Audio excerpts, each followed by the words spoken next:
Découvrez l'une des dernières fenêtres, vivante sur l'ancienne humanité. Un peuple dont le mode de vie perdure, non pas depuis des siècles, mais depuis des dizaines de milliers d'années. Dans la savane sèche et les bois entourant le lac Eyasi, dans le nord de la Tanzanie, vit une petite communauté dont le rythme quotidien suit encore les schémas des premiers humains. Ils font partie des derniers chasseurs-cueilleurs du monde, vivant sans agriculture, sans établissement permanent et sans dépendance à la technologie moderne. Ici, la survie n'est pas un concept tiré des livres d'histoire. Elle est une pratique vivante et respirante, façonnée par la terre, le climat et l'instinct. À l'aube, le paysage est silencieux, à l'exception du vent qui traverse les plaines ouvertes. De petites fumées s'élèvent des feux qui ont réchauffé les familles pendant la nuit. La journée ne commence pas avec des alarmes ou des horaires, mais par des mouvements guidés par l'expérience et le besoin. Les hommes se préparent pour la chasse. Les femmes s'organisent pour la cueillette. Les enfants apprennent en observant, écoutant et participant. Le savoir n'est pas enseigné dans des classes. Il est absorbé par la vie elle-même. Les chasseurs portent des arcs façonnés à la main dans le bois local, cordés avec des fibres soigneusement préparées. Leurs flèches ont des usages variés. Certaines sont pointues de pierre ou de métal, d'autres enduites de poisons naturels issus de plantes. Chaque outil reflète une connaissance intime de l'environnement. Le pistage est un art affiné sur toute une vie. Une légère empreinte dans la poussière, une lame d'herbe brisée. Un subtil changement dans le chant des oiseaux. Ces signes forment un langage écrit sur le sol.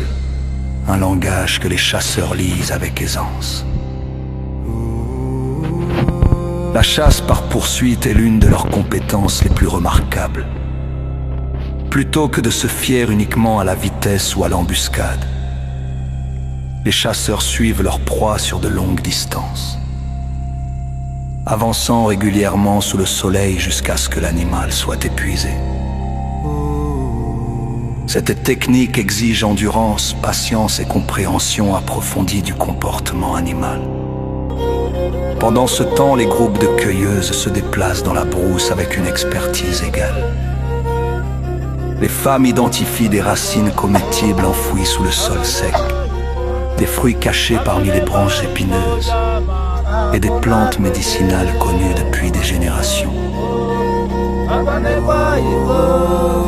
Parmi les aliments les plus prisés figure le miel sauvage. La cueillette du miel est à la fois nourriture et tradition. Les grimpeurs expérimentés localisent les ruches hauts dans les baobabs ou cachées dans des fissures de rochers. La fumée est utilisée avec précaution pour calmer les abeilles et le miel est récolté avec une efficacité remarquable. Le processus est risqué, les piqûres sont fréquentes. Mais la récompense est un aliment riche en énergie, essentiel à la survie. Encore plus fascinante est la relation entre les cueilleuses de miel et un petit oiseau localement connu pour guider les humains vers les ruches. L'oiseau conduit, appelant avec insistance. Les humains suivent.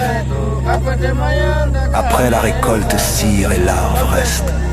Un bénéfice partagé dans un partenariat ancien entre espèces. La nourriture n'est pas stockée sur de longues périodes. Ce qui est cueilli ou chassé est partagé dans le groupe. La coopération, plutôt que l'accumulation, définit la survie. La structure sociale reste fluide et égalitaire. Le leadership est situationnel, basé sur la connaissance ou l'expérience, plutôt que sur l'autorité. Les décisions émergent par la conversation plutôt que par le commandement. Les soirées apportent conte, musique et repos.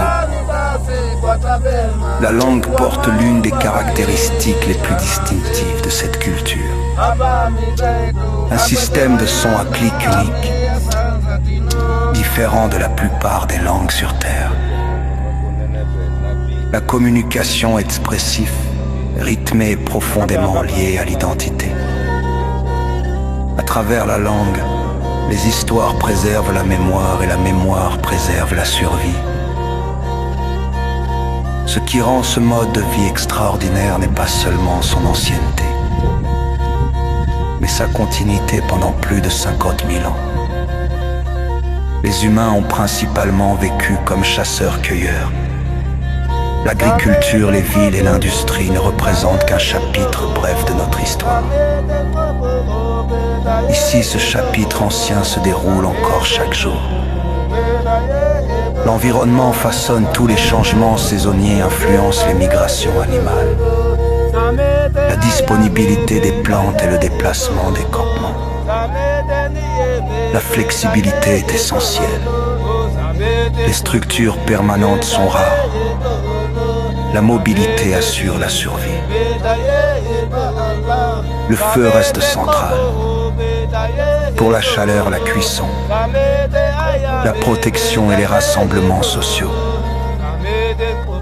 Autour du feu, le savoir se transmet entre générations. Comment traquer? Comment cueillir? Comment lire le ciel? L'enfant s'est intégré à la vie communautaire. Les jeunes apprennent non pas par des manuels, mais par l'observation et la participation. Le jeu imite.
Kelahok yung ano.